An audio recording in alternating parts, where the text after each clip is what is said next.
Cosmos en sí nace de una pregunta que me hice una vez, ¿no? Que por qué había en la historia tantos personajes, desde Copérnico hasta grandes escritores rusos.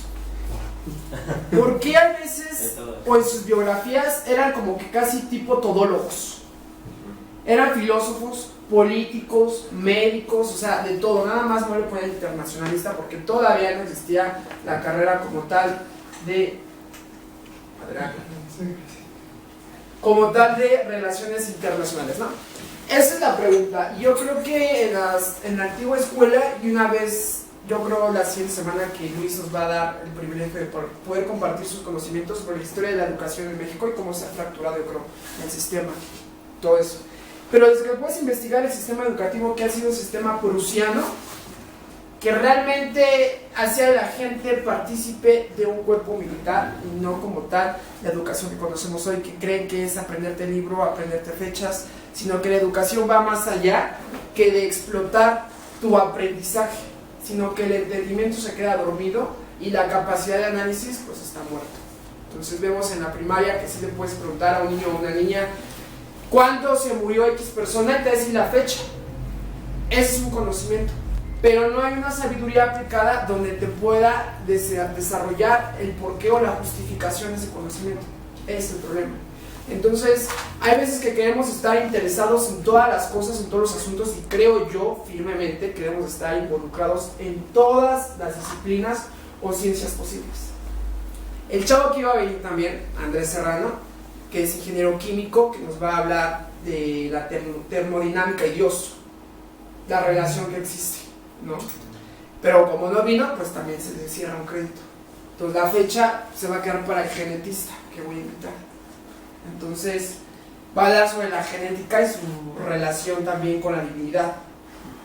Hay muchas cosas que todos debemos de tener en conocimiento y ahorita voy a abordar eso ya claramente en lo que es el conocimiento como un instrumento importante para las estructuras sociales, ¿no? Entonces, logos, ya obviamente ya leo esta presentación, pero se los voy a leer, no suelo leer, pero se los voy a leer porque no me lo aprendí, obviamente, ¿no? Entonces, ¿qué es una comunidad dedicada al conocimiento? Es decir, una comunidad, sí hay un liderazgo, pero no para someter a las personas a la voluntad del liderazgo, sino el liderazgo es para instruir, para guiar y para crear una cierta fraternidad dentro de la comunidad. Y es eso. Entonces aquí yo no mando, ni Luis manda, ni Samantha llega y ya truena los dedos, aquí se hace lo que yo digo, ¿no? Como los priistas. Entonces, dedicada al conocimiento expositivo para la edificación multidisciplinaria recíproca para la formación de líderes al servicio de la sociedad. Es lo que yo le comentaba cuando platiqué con Diego, que la importancia que tiene de servir a la sociedad. Al menos yo que soy de la UNAM, o de los que somos de la UNAM, sabemos que uno de los puntos principales de la ética de un universitario es servir a la sociedad, cuando tú sabes. Entonces, como que lo común, lo regular es, me quedo con mi conocimiento, me meto de godines y que el mundo se acabe. Y esa no es la situación, ¿estamos de acuerdo? Sino realmente nuestros conocimientos, antes los conocimientos, vamos a hablar del siglo XIV, del siglo XV, el conocimiento era patrocinado, por decirse así, era financiado. Ahí están todas las exploraciones marítimas por el Reino de Portugal, por el Reino de España, por el Reino Británico, que fueron financiados. No meramente para encontrar un conocimiento, pero sí para poder abrir ciertos mercados, porque los recursos en Europa empezaban a agotarse. Entonces, antes ese conocimiento era ofrecido a la corona, ¿no? Todos los astrónomos, los filósofos, los pintores, ¿no? Y alguien que sepa de pintura podrá explicar detalladamente la situación de cómo servían a la corona, o en su defecto, en muchos siglos le sirvieron a la institución católica. No me gusta decir la iglesia, porque el concepto de iglesia es diferente a institución. Y la iglesia romana es una institución, al igual que la iglesia ortodoxa con el cisma que ocurrió y se dividió, ¿no? Entonces hay que poner el conocimiento al servicio de los demás. Cada uno... Perdón que interrumpa, pero valga, la reforma no cambió eso. Lutero se hizo casi como que puso todo su movimiento al servicio del príncipe que le estaba cubriendo, Calvino en el caso de Ginebra y Zwingli en el caso de Basilea. O sea, la Reforma lo viene cambiando, pero valga, con la introducción, ahora sí que lo conocido, por parte de Wesley y de otros que van luchando, por ejemplo, en Inglaterra, en contra de cómo era, digamos, la iglesia anglicana, porque la iglesia anglicana o la institución anglicana también se puede ver como una iglesia y como una institución y también hasta reformada. No lo cambia del todo en realidad la Reforma. Yo, por ejemplo, soy anabautista. Nosotros recibimos persecución por parte de las dos instituciones, tanto la reformada como la católica romana. Y en ese sentido yo tengo que decir, a lo largo de la historia de la humanidad, viene realmente cambiando cuando los reyes después en Europa, después de pelearse, después de tanto tiempo, dijeron, bueno ya, pues edicto de tolerancia y pues como que aprendemos a tolerarnos unos a los otros. Pero en realidad todavía la Reforma no lo cambia. Ahora sí que es para hablar, las instituciones siguen siendo así hasta... Valga, Wesley es como quien comenzaría a decir, pues puede abrir una iglesia sin la iglesia anglicana, o también George Fox en el caso de los cuaqueros, y así varias iglesias que ya poco a poco surgen como movimientos independientes de la institución. Así que bueno, para introducir hombre guía cultural.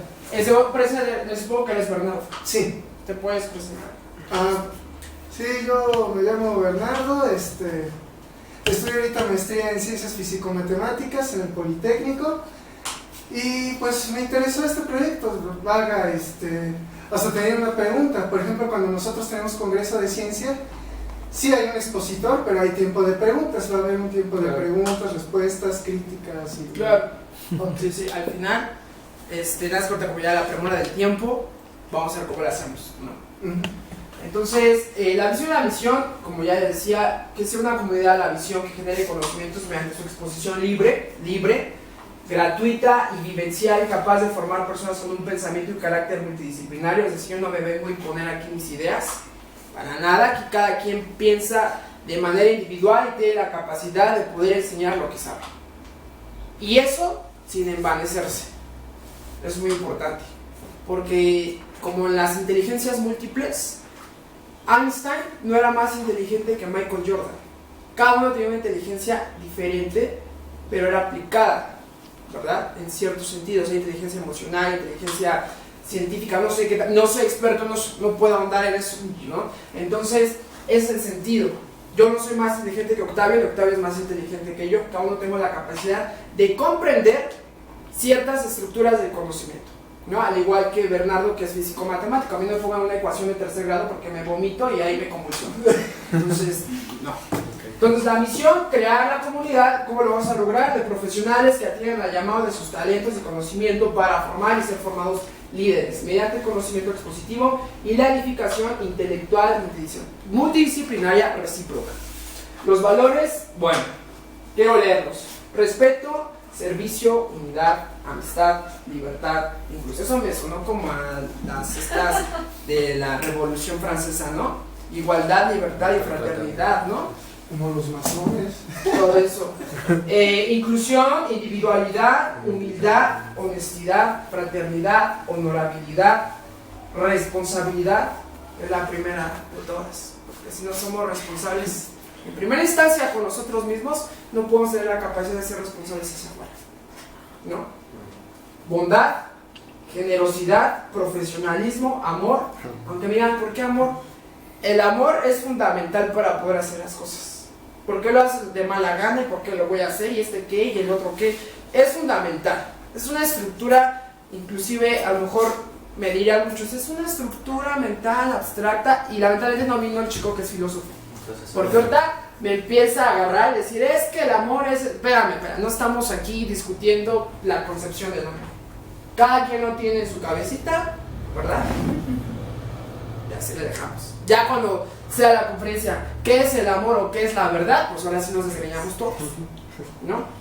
Como ya quedó pendiente lo de la península coreana, ¿no? La agendamos. Valentía y perseverancia, porque a muchos les gusta nada más escuchar y no hablar.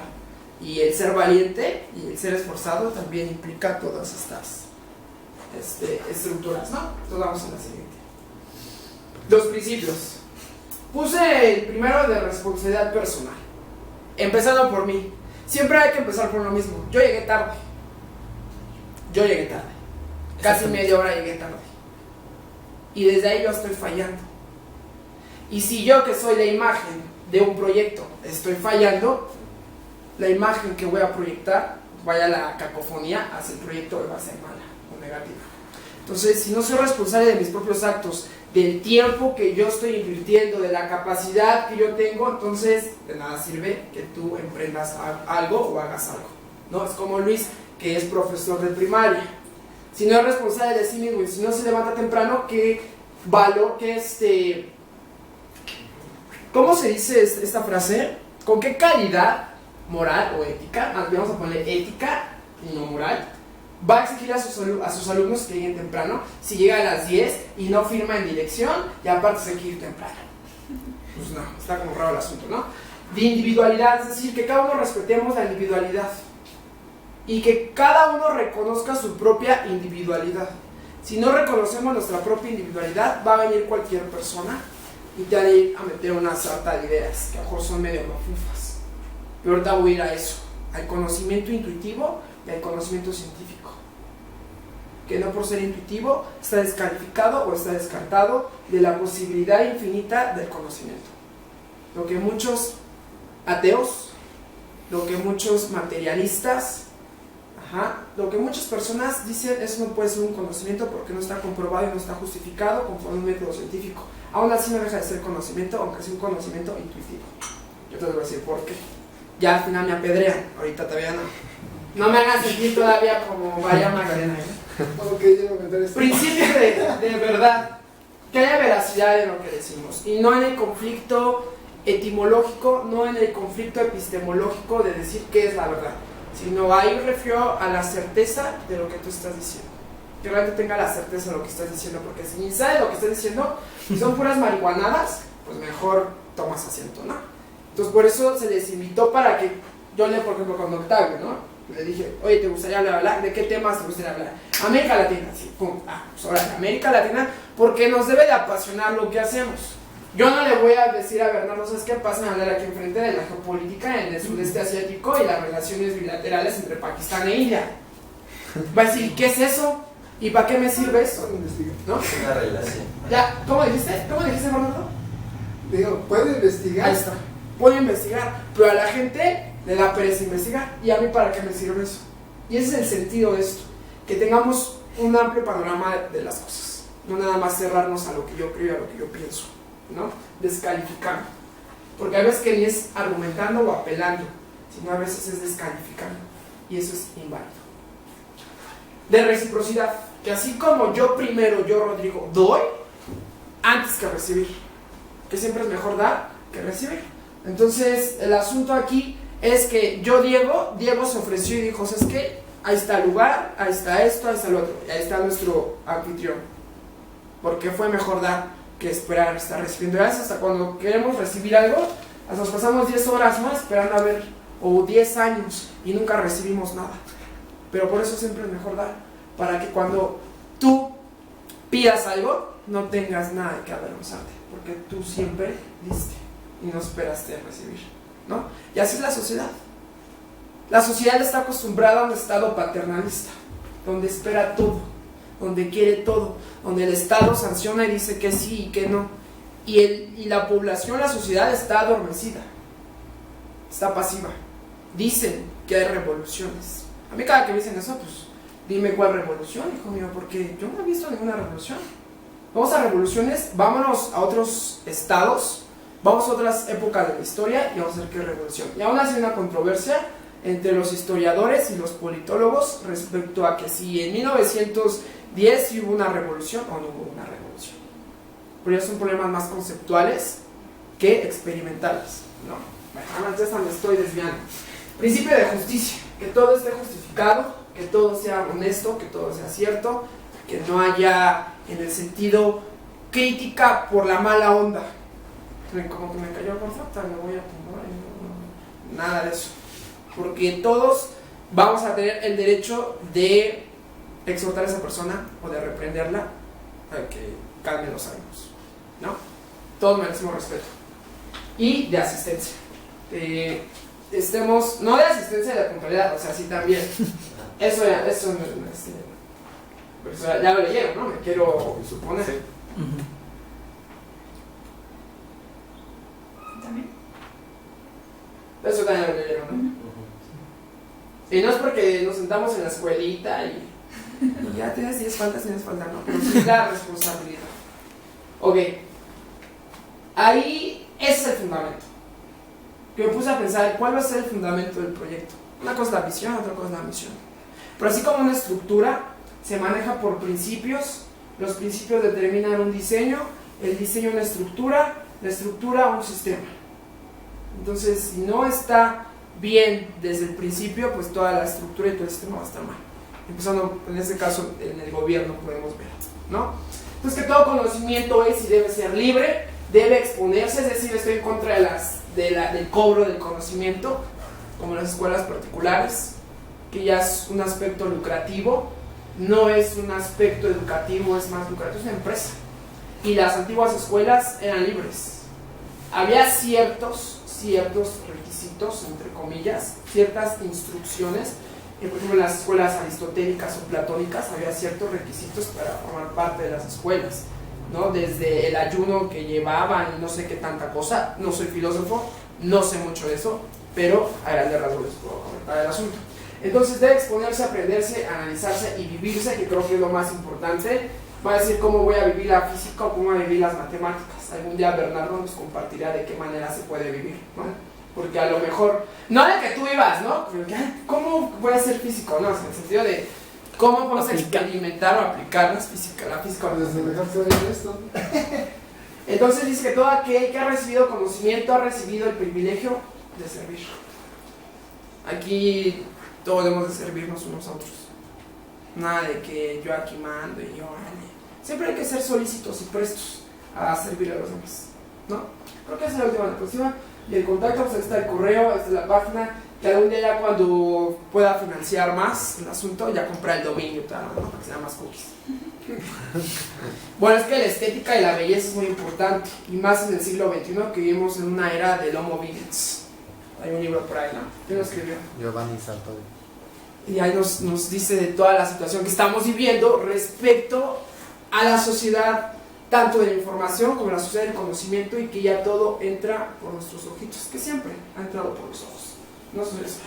El hombre siempre se ha posicionado en todas las estructuras, tanto sociales como políticas, religiosas, desde el aspecto visual. Desde la justificación de por qué llueve, fue visual, y por la vista entró la reflexión, el análisis, el entendimiento y la conjetura. Si ya después dijeron que había un dios de la lluvia, el Quetzalcóatl, y cuando se enoja se inunda el DF, ¿no? Dice, ¿verdad? Yo no creo en Tlaloc, ¿no? Pues los que ¿alguien cree en Tlaloc aquí? ¿Sí crees en Tlaloc? A ver, explícanos de Tlaloc, ¿verdad? Entonces el conocimiento principalmente es esta capacidad que todos deberíamos tener. Ahora sí voy a aplicar rápidamente lo que les iba a exponer el día de hoy. No tengo media hora. Nuevamente en aspectos filosóficos, porque es muy complejo. El hablar de conocimiento tendríamos que irnos al estudio de... No alcanzaría ni 2 horas, o sea, son meses, yo creo, para empezar, el poder comprender los conceptos, poder comprender el significado, el significante, todo ese tipo de cosas que todos debemos entender. Porque si Bernardo viene a hablarme aquí de física cuántica, pues no sé de qué marihuanada me está hablando. Porque él tiene que explicar qué es la física cuántica, cómo se mide, cómo se comporta, para qué sirve, etcétera, ¿no? Igual Diego a lo mejor puede venir a hablarnos de ciertos conceptos de administración pública y pues no sé de qué está hablando, ¿no? Pero por ello, cada uno debemos, en nuestro propio conocimiento, recurrir a la capacidad que tenemos de explicar. Si nosotros no logramos entender lo que supuestamente sabemos, porque es diferente el saber que el conocer es saber qué de algo. Es decir, yo sé que el sol se mete y se sale, un ejemplo. Pero el saber es justificar el qué, es decir, es el cómo. Si tú me dices que el sol se mete o se sale, o que ese árbol da limones, sí sabes que lo da, pero ahora el saber, es decir, la sabiduría, es el justificar este proceso o cómo se está llevando a cabo ese proceso. Y eso es lo difícil. Por eso muchas personas conocen, pero no saben. Más bien, conocemos y no sabemos, ¿no? Es la situación del conocimiento que tan importante es. Por eso tantas sociedades, y les quiero dar un ejemplo, lo lamento, soy rusólogo y tengo que apelar a Rusia. Es lo más sexy que existe en el mundo, ya se han contado. Entonces, nos vamos al siglo XVII. Voy a ser breve. Cuando se funda Rusia son varegos, es decir, son vikingos, provienen de una rama de los vikingos, de los nórdicos. Llegan a la parte de Europa del Este, lo que es ahora Europa del Este, y empiezan a poblar y a hacer alianzas con los escitas y con los eslavos. Y empiezan a crear sociedades híbridas, donde los vikingos o los varegos aportan el conocimiento administrativo, político y comercial. Y los eslavos aportan el capital humano, porque no sabían hacer casi nada, o sea, no salían ni de su colonia, ¿no? Entonces, en ese tiempo, el comercio empieza a desarrollarse de una manera más rápida por el descubrimiento de nuevas rutas. Posteriormente, siglos más adelante, vamos a topar con la ruta de la seda, que es muy importante la ruta de la seda. Que bueno, ahora la ruta de la seda funciona para el tráfico de armas, tráfico de personas y tráfico de drogas, principalmente de la amapola y de la heroína, de donde se financia Estados Unidos. Y es el principal financiamiento para la CIA. Por eso está Estados Unidos en Afganistán. No porque haya armas, ni que Osama Bin Laden. Es por la amapola. Así es, entonces que mejor que nosotros controlemos la amapola a que otros lo hagan. Entonces, bueno, ya me fui de un lado a otro. Es malo divagar. Entonces, el conocimiento ahí lo aportaban en el aspecto administrativo. Ellos sabían cómo hacerlo. Los eslavos sabían que existía el comercio, pero no sabían cómo desarrollarlo. Entonces, se mezclan, empieza el desarrollo.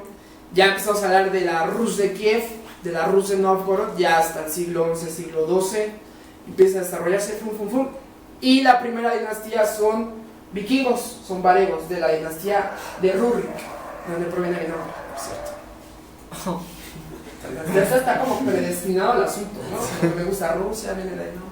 Entonces, cuando ya se empieza a hacer este desarrollo económico y político, llega la etapa de los primeros príncipes de Rusia. ¿Qué pasa después? Vamos a transportarnos ya hasta el siglo XVII. ¿Todos conocen a Iván el Terrible? ¿Han oído hablar de él? Sí. No escuché. ¿Han oído hablar de Iván el Terrible? No. No. Pues era tan terrible que nadie lo conoce, ¿no? Iván al Octavo dice que sí. Que sí. Sí. Entonces, debo decir Octavio el Terrible, Octavio el Terrible. Iván el Terrible, hijo de Iván III, Iván el Grande. Iván III, Iván el Grande, estamos hablando del siglo XVI, cuando está gobernando Iván III. Después entra otro gobernante, otro príncipe, después entra Iván el Terrible. Dicen Iván el Terrible porque él eliminó toda la dinastía de los varegos cuando asesina a su hijo. Hay una pintura muy famosa, no recuerdo el nombre, que sale Iván así llorando desesperadamente y su hijo en brazos, pero porque lo había asesinado. Y con él culmina la era de los príncipes varegos. Y ahí va lo que va es muy importante, la importancia del conocer y del saber. ¿Qué pasó? No había Facebook, no había Twitter y no había Instagram. O sea, no iba a estar Iván el Terrible y maté a mi hijo. ¿No? ¿Estás de acuerdo? ¿Qué pasó? Hashtag mata a tu hijo, ¿no? Matando a mi hijo. Lo que los zares callamos, ¿no? ¿Qué pasa? Entramos en una época que se llama la era tumultuosa o la época caótica de Rusia. Ha sido de las más importantes y de las más controversiales, históricamente hablando también. ¿Por qué? Porque como ya no hay nadie que le suceda en el trono, van a empezar. Para esto la historia es que el hijo menor tenía como retraso mental. En serio, no tenía la facultad de poder gobernar. Ese no puede gobernar aunque tuviera un regente. No había un regente que apoyara y lo guiara hasta una mayor edad y pudiera gobernar. Entonces, descalificado. El segundo, que era Dmitri. Y Dmitri dice, la historia oficial del gobierno, inclusive los obispos metropolitanos decían, es que murió de que se degolló cuando un ataque epiléptico y se degolló. Digo, si al esposo de Catalina la Grande el gobierno determinó que había muerto de hemorroides, o sea, y no fue así, lo mandaron a asesinar. O como murió Catalina la Grande, ¿no? Ajá, también. El mito de los caballos.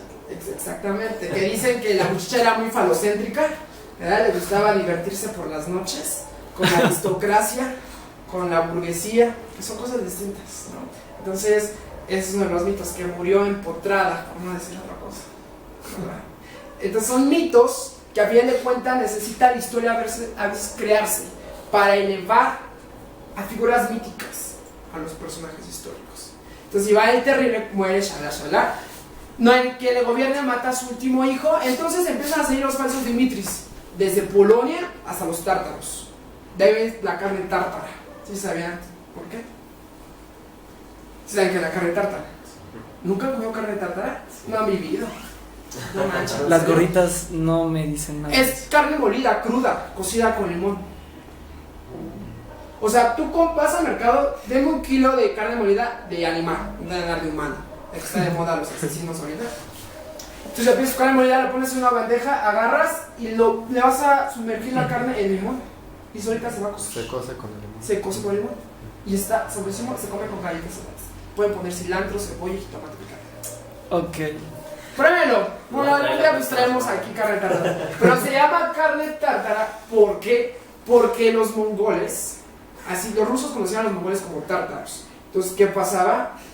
Ellos cuando pasaban por todas las estepas, colocaban la carne de los caballos que ya estaban viejos, cansados, los mataban y los pedazos de carne del caballo los ponían en los caballos que estaban fuertes, los amarraban y cuando hacían sus grandes recorridos, la carne llegaba molida. Así se la comía cruda. Por eso se llama carne tártara. No, ya lo saben. Esto es interesante, ¿no? Entonces, ¿qué pasa? Empiezan a salir falsos Dimitris, pero como no había Facebook, no había Instagram, no había un conocimiento de que, o sea, no conocían ni siquiera la cara de los zares. Es como si te dijeran, te está gobernando Peña Nieto, pero tú ni conoces la cara de Peña Nieto, no sé. Y cualquiera se te puede aparecer y ese es Peña Nieto. Y tú pues te la crees. Porque no, ya empezaste con el porno. Y tú crees que ese puede ser Peña Nieto, o en este caso creían que era Dimitri. La gente conocía que había un hijo que había sobrevivido. La gente conocía que había un hijo que había muerto. Pero la gente no sabía cómo había pasado. O la gente no sabía cómo se estructuraba el poder, cómo era colocado un príncipe, zar todavía no, hasta la entrada de Romanov con el zar Miguel Romanov, que era hijo de boyaros, o sea, de la aristocracia, de la alta aristocracia. Entonces, por falta de conocimiento, hubo una época tumultuosa por más de 10 años. Polonia trató de invadir lo que es Rusia. Polonia antes era un gran imperio. Ahora ya no, ahora funge como un estado colchón. ¿Todos saben qué es un estado colchón? ¿Es como la base para que otros países se levanten? No. Ok, no sé. O se duerman. ¿No? Politólogos no les enseñan eso. Todas estas ciencias No internacionales. son conceptos científicos. ¿Quién dice que no? Sí, es como el... ¿Cómo se dice? ¿Qué fue eso, Sam? Es como el perreo, ¿no? No. Es que no tengo cómo decirte otra palabra, pero sí entiendo lo que es colchón, por así decirlo, pero no sé cómo... ¿Qué pasa el colchón? Sí. No. Un estado colchón es aquel estado que tiene la capacidad o que tiene el deber político de amortiguar dos poderes que se encuentran adyacentes. Es decir, está el estado colchón y puede estar, vamos a poner un ejemplo, ¿no? Está México, que es el estado colchón, está Estados Unidos y acá está Centroamérica. Entonces México va a fungir como un estado colchón en caso de que Centroamérica y Estados Unidos fueran grandes poderes. Pero como Centroamérica nace malas salvatruchas, no es un poder. Entonces, por ende, México no es un estado colchón. En este caso, Polonia siempre ha fungido como un estado colchón. Por eso, hasta la Segunda Guerra Mundial, ¿qué dice Hitler? Con permiso, yo quiero Polonia. Lo toma. Y después, desde que termina, se divide. Se divide entre la Unión Soviética y... ¿Qué más? ¿No? ¿No se acuerdan? ¿Y quién? Los aliados. Los aliados. Empiezan a repartir Europa del Este y Polonia. Te toca este cachito, te toca este cachito. Bueno, ¿a qué voy con esto? De que al no tener conocimiento, el mismo pueblo ruso pereció. El mismo pueblo no supo quién tenía que gobernarlo. El mismo pueblo no tuvo la sabiduría para poder ser gobernado. Ese era el problema y esa era la situación. Por más de 10 años hubo un caos completamente en Rusia. Había hambrunas, había peste. Entonces, toda esta situación, ¿a qué voy? Si nosotros conocemos qué es lo que está haciendo nuestro gobierno, qué bueno. Y ahorita en México están habiendo muchas plataformas alternativas o independientes para conocer el trabajo tanto legislativo como del ejecutivo, como de otro tipo de observatorios, por ejemplo, de derechos humanos. Saben que hay corrupción, pero si no se sabe cuál es el proceso o cómo se está llegando a ese proceso de corrupción, no lo van a poder combatir. Por eso el sistema de inteligencia mexicano, que es un asco, yo cuando estuve en la PGR, pues arriba yo tenía a la CIA. Bueno, la CIA estaba dentro de la PGR, más bien dicho. Pero arriba tenía a la Agencia de Investigación Criminal, a la ICE, hasta le quieren copiar a Estados Unidos. De hecho, el Plan Mérida es que inyecta todo y sigue inyectando todo el dinero. Que si llega Donald Trump al poder, adiós Plan Mérida. ¿Qué va a financiar a los narcos mexicanos? Entonces, ese es el asunto. Puede haber conocimiento, puede haber información, pero si no hay inteligencia aplicada a ese conocimiento y a esa información, de nada sirve. No puede haber una táctica y no puede haber una estrategia. Al igual que la persona que quiere enseñar, puede enseñar, pero si no tiene un punto de partida y un punto de conclusión, o una meta, un objetivo, va a perder a sus pupilos, porque los está dispersando en un conocimiento. Igual es lo que hacen los estados. ¿Qué pasa con los medios de comunicación? Que es, dicen muchos, es el cuarto poder, y es un poder fáctico al igual que la iglesia. Son poderes fácticos, igual que las empresas, las multinacionales, las transnacionales. ¿Y cómo? Hay el crimen organizado, que bueno, ya es mayor que el gobierno mexicano, hasta en materia de inteligencia, es increíble. ¿Cómo es posible que ya está el cártel de Sinaloa, ya está en África, operando? Cuando México tiene como 5 embajadas en África. Entonces, hay mayor organización, como ya dijo Octavio, Sí. hay mayor organización que el propio gobierno. Hay mayor capacidad de inteligencia. Inclusive es una empresa porque hasta tiene la capacidad de administrar los recursos. No hablaré más de administración porque no sé, no quiero quedar mal aquí. Pero es increíble cómo la sociedad está adormecida. Cómo la sociedad no sabe quién le está gobernando. O la sociedad no sabe ni qué rumbo va a tomar. ¿O no? Hasta ahorita no hay un rumbo fijo. Hay un supuesto Plan Nacional de Desarrollo. La gente no lo conoce. Es más, le dice, vamos a hacer un sondeo en la calle. ¿Sabe usted qué es el Plan Nacional de Desarrollo? ¿Usted sabe qué es eso?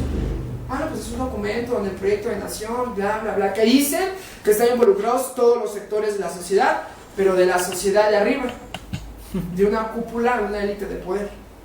Ahí se queda el Plan Nacional de Desarrollo. ¿Dónde están los pueblos indígenas? Digo, porque ellos merecen toda mala tierra por ser pueblos aborígenes que uno. Así pienso yo. Ah, como en Canadá existen leyes que pueden cohabitar tanto los pueblos indígenas como las sociedades, por ejemplo, la sociedad francesa que existe en una provincia de Canadá. ¿Cómo se llama? Ottawa. Quebec. ¿No? Y aparte, los ingleses. Es una sociedad que puede cohabitar con otras personas. Pero si nosotros no sabemos cohabitar, si no tenemos la capacidad de entender al otro, no puede haber una cohabitación de nada. Entonces, si la gente no sabe quién lo está gobernando, porque dicen que los partidos iguales, ¿qué? ¿Todos qué? ¿Todos son iguales? Como los hombres, dicen, no, todos los hombres son iguales. Y le contestarían por ahí, pues ¿qué aprobaste a todos o qué? Pues así le contestaron, ¿no aprobaste a todos? No, pues entonces digas que todos los hombres son iguales. Entonces, ya que me digas que ya militaste en el PRI, en el PAN, PRD, PANAL, todo, sacas una conjetura. ¿Sí o no? Yo no puedo decir que Morena es un asco. Ajá. A lo mejor yo sí puedo decir del PAN si lo es, porque yo estuve en el PAN. Estuve en la militancia de jóvenes en el PAN, en Acción Juvenil, y es un asco. Porque es un elitismo. Porque donde no estés bien vestido, ya te denigran. Porque como no eres hijo de empresarios, pues ¿qué haces aquí? Con la política no la han acabado de entender. Cuando el poder se ha corrompido, cuando el poder ya significa otra cosa de lo que realmente es. Y los politólogos, que son los expertos en la materia, podrán decir cómo el poder se ha corrompido. Y en el sentido de la corrupción, vamos a ver que si un gobernador tiene una mente corrompida, va a gobernar de una manera corrompida, porque ha corrompido el poder. Y si el poder y la forma de gobernar están corrompidos, la sociedad va a ser corruptible. Y si la sociedad es corruptible, esas unidades que somos como nosotros, esas partículas que no sabemos, conocemos que hay corrupción, pero no sabemos las formas, no podemos justificar que hay corrupción. Compruébame que hay corrupción. Por eso está el poder mediático. El poder mediático de oposición al gobierno se encarga de desenmascarar, de investigar y de sacar a la luz pública, como debería de ser en un gobierno democrático, que como una vez escribí en un artículo, una prostituta llamada democracia, que así le puse, al menos en México, es una prostituta que paga bien.